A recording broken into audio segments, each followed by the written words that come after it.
Bismillahirrahmanirrahim. Assalamualaikum warahmatullahi wabarakatuh. Alhamdulillah hamdan katsiran tayyiban mubarakan fihi kama yuhibbu rabbuna wa yardah. Wa asyhadu an la ilaha illallah wahdahu la syarikalah wa asyhadu anna Muhammadan abduhu wa rasuluh. Shalawatullahi alaihi wasallam wa ala alihi wa ashabihi wa man tabi'ahum bi ihsan ila yaumiddin. Ma'asyiral muslimin wal muslimat rahimani wa rahimakumullah. Dekatnya saat perjumpaan dengan Ramadan bagi seorang mukmin dan mukminah yang cinta kepada Allah Subhanahu wa taala, yang cinta kepada ketaatan, maka api kerinduannya terhadap bulan Ramadan semakin berkobar dan bertambah. Apalagi ini adalah sebuah peluang dan kesempatan di dalam umur kita. Orang yang mendapati Ramadan adalah orang yang sangat-sangat beruntung. Di antara umat Islam, ada yang tidak sempat berjumpa dengannya, sudah kembali kepada Allah Subhanahu wa taala. Di antara mereka, ada yang masuk ke dalam Ramadan, tapi tidak bisa beraktivitas di dalamnya karena uzur sakit dan semisalnya. Maka siapapun yang diberikan Allah Subhanahu wa taala kesempatan untuk berjumpa dan beramal di bulan Ramadan, itu adalah nikmat yang sangat besar.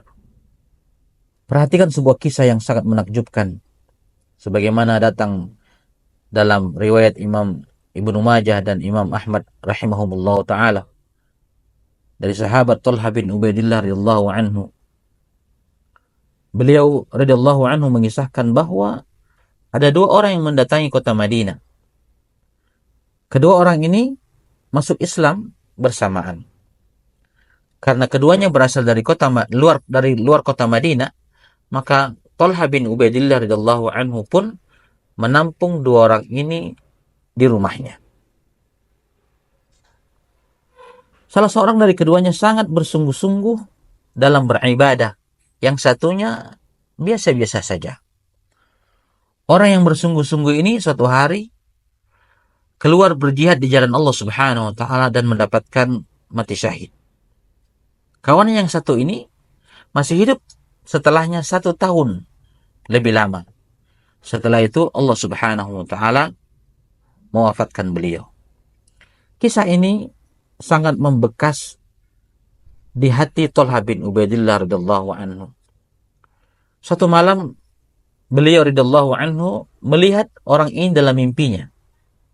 Dia bersama dua orang ini sedang berdiri di depan pintu surga. Maka keluarlah seorang dari surga kemudian mengajak masuk orang yang terakhir meninggal dunia. Kemudian keluar lagi seseorang dari surga lalu mengajak orang yang mati syahid untuk masuk ke dalam surga. Keduanya berkata kepada Talha bin Ubaidillah radhiyallahu anhu, "Kamu pulanglah dahulu. Belum saatnya kamu masuk ke sini." Dan subhanallah, ini juga kabar gembira untuk sahabat Talha bin Ubaidillah radhiyallahu anhu akan masuk surga. Dan memang Nabi sallallahu alaihi wasallam mengabarkan bahwa beliau radhiyallahu anhu salah satu di antara 10 orang sahabat yang dijamin masuk surga yang disebutkan dalam satu hadis. Di pagi hari, sahabat Talha bin Ubaidillah radhiyallahu anhu pun menceritakan mimpinya kepada para sahabat. Dan tentu para sahabat heran. Kenapa yang terakhir meninggal dunia masuk surga duluan? Padahal amalannya biasa saja. Akhirnya mimpi Talha bin Ubaidillah radhiyallahu anhu sampai kepada Nabi sallallahu alaihi wasallam. Dan kalau sudah sampai kepada Nabi sallallahu alaihi wasallam dan beliau tidak mengingkarinya, maka mimpi itu benar. Nabi bertanya kepada para sahabat, "Min ayyi dzalika ta'jabun?" Wahai para sahabatku, kenapa kalian heran? Atau hal apa yang membuat kalian heran? Para sahabat berkata, "Ya Rasulullah, yang ini mati syahid, lebih giat beribadah. Kawannya yang ibadahnya biasa-biasa saja, matinya bukan syahid. Kenapa dia duluan yang masuk surga?" Maka Nabi sallallahu alaihi wasallam berkata, "Alaisa qad makasa Alaisa qad makasa hadza ba'dahu sana?" Bukankah orang ini hidup 1 tahun setelah saudaranya wafat. Para sahabat berkata, benar ya Rasulullah. Wa adraka Ramadan fasoma. Dan orang ini mendapati Ramadan dan berpuasa. Benar ya Rasulullah. Wa shalla kadza wa kadza min sajdatin fis sanah. Dan orang ini telah mengerjakan salat dengan beberapa sujud dalam setahun. Benar ya Rasulullah.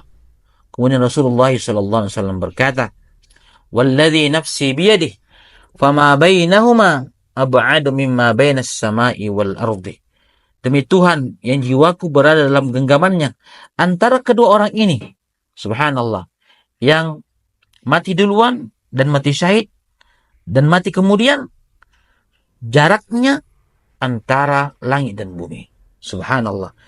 Ini menunjukkan betapa kemuliaan yang didapatkan seseorang ketika dia beribadah di bulan suci Ramadan. Oleh karena itu, ketika Allah Subhanahu wa taala memberikan kesempatan kepada kita, diberikan umur panjang oleh Allah Subhanahu wa taala untuk berjumpa dengan Ramadan, itu sungguh peluang, sungguh anugerah yang wajib kita syukuri. Semoga bermanfaat. Barakallahu fikum jami'an. Wassalamualaikum warahmatullahi wabarakatuh.